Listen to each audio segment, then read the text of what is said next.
आप सभी को जय मसीह की।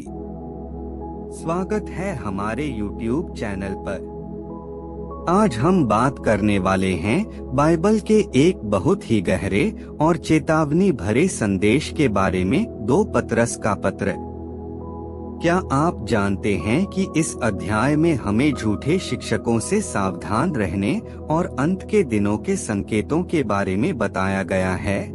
आज की इस वीडियो में हम समझेंगे कि सच्चाई क्या है, कैसे हम गलत रास्ते से बच सकते हैं और परमेश्वर की प्रतिज्ञाओं पर कैसे स्थिर रह सकते हैं। तो वीडियो को पूरा जरूर देखें, क्योंकि अंत में आपको एक बहुत पावरफुल सीख मिलने वाली है। शमौन पतरस की ओर से, जो यीशु मसीह का दास और प्रेरित है, उन लोगों के नाम जिन्होंने हमारे परमेश्वर और उद्धारकर्ता यीशु मसीह की धार्मिकता द्वारा हमारे समान बहुमूल्य विश्वास प्राप्त किया है। परमेश्वर की और हमारे प्रभु यीशु की पहचान के द्वारा अनुग्रह और शांति तुम में बहुतायत से बढ़ती जाए, क्योंकि उसकी ईश्वरीय सामर्थ्य ने सब कुछ जो जीवन और भक्ति से संबंध रखता है हमें उसी की पहचान के द्वारा दिया है, जिसने हमें अपनी ही महिमा और सद्गुण के अनुसार बुलाया है, जिनके द्वारा उसने हमें बहुमूल्य और बहुत ही बड़ी प्रतिज्ञाएं दी हैं, ताकि इनके द्वारा तुम उस सड़ाहट से छूटकर, जो संसार में बुरी अभिलाषाओं से होती है, ईश्वरीय स्वभाव के संभागी हो जाओ। इसी कारण तुम सब प्रकार का यत्न करके अपने विश्वास पर सद्गुण और सद्गुण पर समझ और समझ पर संयम और संयम पर धीरज और धीरज पर भक्ति और भक्ति पर भाईचारे की प्रीति और भाईचारे की प्रीति पर प्रेम बढ़ाते जाओ।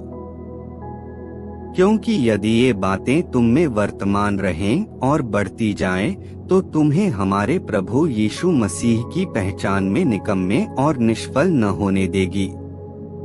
क्योंकि जिसमें ये बातें नहीं, वह अंधा है और धुंधला देखता है और अपने पिछले पापों से धुलकर शुद्ध होने को भूल बैठा है। इस कारण हे भाइयों, अपने बुलाए जाने और चुन लिए जाने को सिद्ध करने का भली भांति यत्न करते जाओ, क्योंकि यदि ऐसा करोगे तो कभी भी ठोकर न खाओगे, वरन इस रीति से तुम हमारे प्रभु और उद्धारकर्ता यीशु मसीह के अनंत राज्य में बड़े आदर के साथ प्रवेश करने पाओगे। इसलिए यद्यपि तुम ये बातें जानते हो और जो सत्य वचन तुम्हें मिला है उसमें बने रहते हो, तो भी मैं तुम्हें इन बातों की सुधि दिलाने को सर्वदा तैयार रहूंगा। मैं यह अपने लिए उचित समझता हूँ कि जब तक मैं इस डेरे में हूँ, तब तक तुम्हें सुधि दिलाकर उभारता रहूं, क्योंकि यह जानता हूँ कि मेरे डेरे के गिराए जाने का समय शीघ्र आने वाला है, जैसा कि हमारे प्रभु यीशु मसीह ने मुझ पर प्रकट किया है। इसलिए मैं ऐसा यत्न करूंगा कि मेरे कूच करने के बाद तुम इन सब बातों को सर्वदा स्मरण कर सको।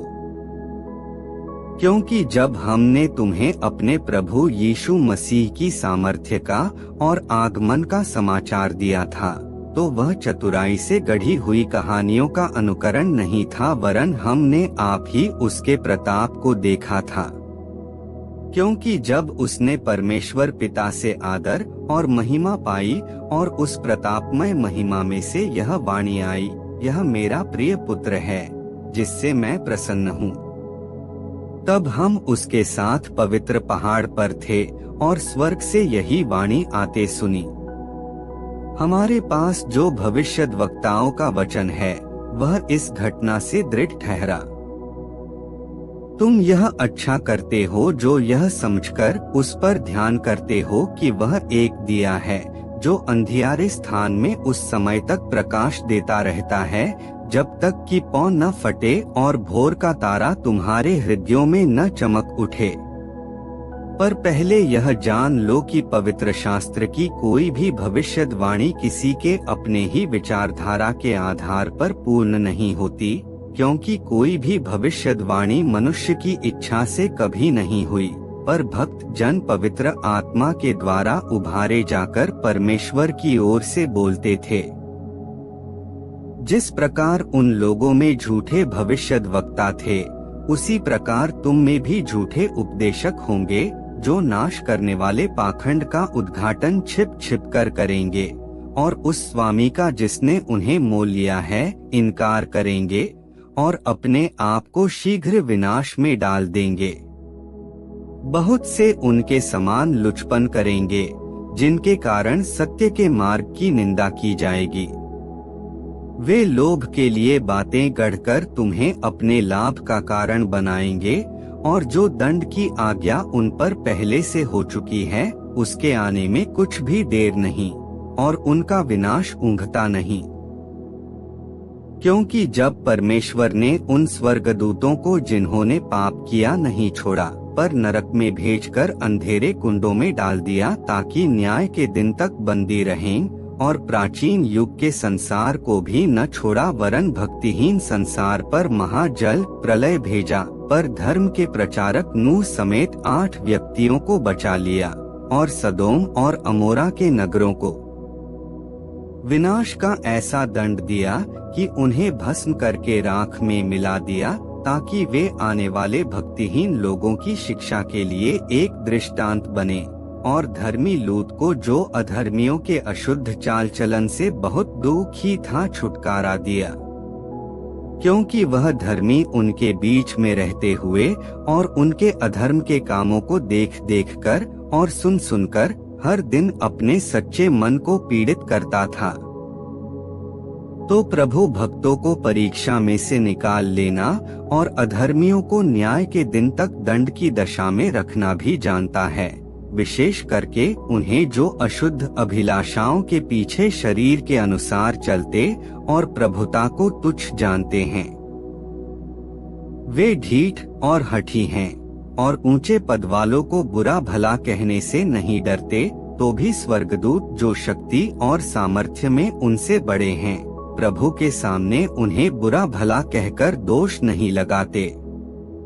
पर ये लोग निर्बुद्धि पशुओं ही के तुल्य हैं, जो पकड़े जाने और नाश होने के लिए उत्पन्न हुए हैं, और जिन बातों को जानते ही नहीं उनके विषय में दूसरों को बुरा भला कहते हैं, वे अपनी सड़ाहट में आप ही सड़ जाएंगे। दूसरों का बुरा करने के बदले उन्हीं का बुरा होगा। उन्हें दिन दोपहर भोग विलास करना भला लगता है। ये कलंक और दोष हैं।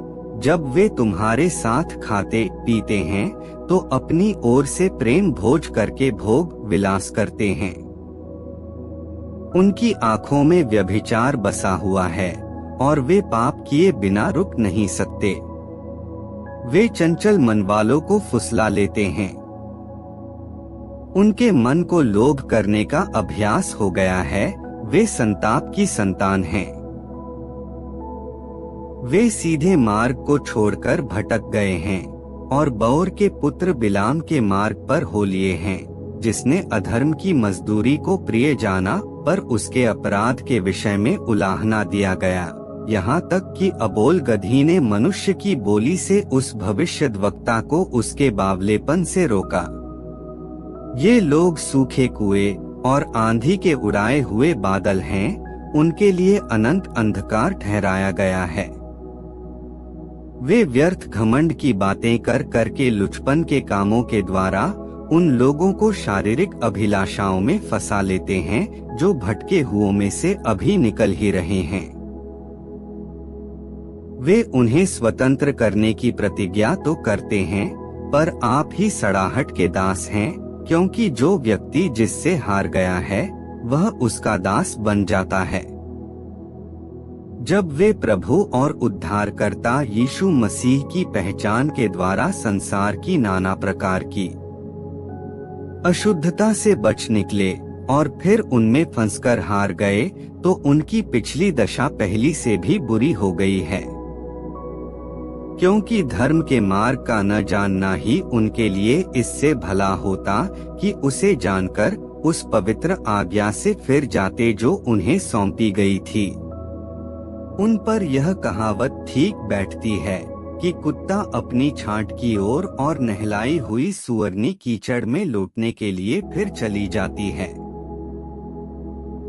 हे प्रियो, अब मैं तुम्हें यह दूसरी पत्री लिखता हूँ और दोनों में सुधि दिलाकर तुम्हारे शुद्ध मन को उभारता हूँ कि तुम उन बातों को जो पवित्र भविष्यद्वक्ताओं ने पहले से कही हैं, और प्रभु और उद्धारकर्ता की उस आज्ञा को स्मरण करो जो तुम्हारे प्रेरितों के द्वारा दी गई थी। पहले यह जान लो कि अंतिम दिनों में हंसी ठट्ठा करने वाले आएंगे, जो अपनी ही अभिलाषाओं के अनुसार चलेंगे और कहेंगे, उसके आने की प्रतिज्ञा कहाँ गई। क्योंकि जब से बाप दादे सो गए हैं, सब कुछ वैसा ही है जैसा सृष्टि के आरंभ से था। वे तो जानबूझकर यह भूल गए कि परमेश्वर के वचन के द्वारा आकाश प्राचीन काल से विद्यमान है और पृथ्वी भी जल में से बनी और जल में स्थिर है। इसी के कारण उस युग का जगत जल में डूबकर नष्ट हो गया। पर वर्तमान काल के आकाश और पृथ्वी उसी वचन के द्वारा इसलिए रखे गए हैं कि जलाए जाएं, और ये भक्तिहीन मनुष्यों के न्याय और नष्ट होने के दिन तक ऐसे ही रखे रहेंगे। हे प्रियो, यह बात तुमसे छिपी न रहे कि प्रभु के यहाँ एक दिन 1000 वर्ष के बराबर है और 1000 वर्ष एक दिन के बराबर है। प्रभु अपनी प्रतिज्ञा के विषय में देर नहीं करता, जैसी देर कुछ लोग समझते हैं, पर तुम्हारे विषय में धीरज धरता है और नहीं चाहता कि कोई नष्ट हो, वरन यह कि सबको मन फिराव का अवसर मिले। परंतु प्रभु का दिन चोर के समान आ जाएगा। उस दिन आकाश बड़ी हड़हड़ाहट के शब्द से जाता रहेगा और तत्व बहुत ही तप्त होकर पिघल जाएंगे और पृथ्वी और उस पर के काम जल जाएंगे। जबकि ये सब वस्तुएं इस रीति से पिघलने वाली हैं, तो तुम्हें पवित्र चाल चलन और भक्ति में कैसे मनुष्य होना चाहिए और परमेश्वर के उस दिन की बाट किस रीति से जोहना चाहिए और उसके जल्द आने के लिए कैसा यत्न करना चाहिए, जिसके कारण आकाश आग से पिघल जाएंगे और आकाश के गण बहुत ही तप्त होकर गल जाएंगे। पर उसकी प्रतिज्ञा के अनुसार हम एक नए आकाश और नई पृथ्वी की आस देखते हैं, जिनमें धार्मिकता वास करेगी। इसलिए हे प्रियो, जबकि तुम इन बातों की आस देखते हो, तो यत्न करो कि तुम शांति से उसके सामने निष्कलंक और निर्दोष ठहरो और हमारे प्रभु के धीरज को उद्धार समझो, जैसा हमारे प्रिय भाई पौलुस ने भी उस ज्ञान के अनुसार जो उसे मिला तुम्हें लिखा है। वैसे ही उसने अपनी सब पत्रियों में भी इन बातों की चर्चा की है, जिनमें कुछ बातें ऐसी हैं जिनका समझना कठिन है और अनपढ़ और चंचल लोग उनके अर्थों को भी पवित्र शास्त्र की अन्य बातों की तरह खींच तान कर अपने ही नाश का कारण बनाते हैं। इसलिए हे प्रियो, तुम लोग पहले ही से इन बातों को जानकर चौकस रहो, ताकि अधर्मियों के भ्रम में फंसकर अपनी स्थिरता को कहीं हाथ से खो न दो, पर हमारे प्रभु और उद्धारकर्ता यीशु मसीह के अनुग्रह और पहचान में बढ़ते जाओ। उसी की महिमा अब भी हो और युगानुयुग होती रहे। आमीन। तो दोस्तों, यही था 2 पतरस का गहरा और सच्चा संदेश। अगर इस वीडियो से आपको कुछ नया सीखने को मिला हो, तो वीडियो को लाइक करें, अपने दोस्तों के साथ शेयर करें और चैनल को सब्सक्राइब करना बिल्कुल ना भूलें, ताकि आपको ऐसे ही बाइबल के सच्चे और पावरफुल संदेश मिलते रहें। याद रखें, सच्चाई पर चलना ही हमें परमेश्वर के करीब ले जाता है। धन्यवाद। मिलते हैं अगली वीडियो में।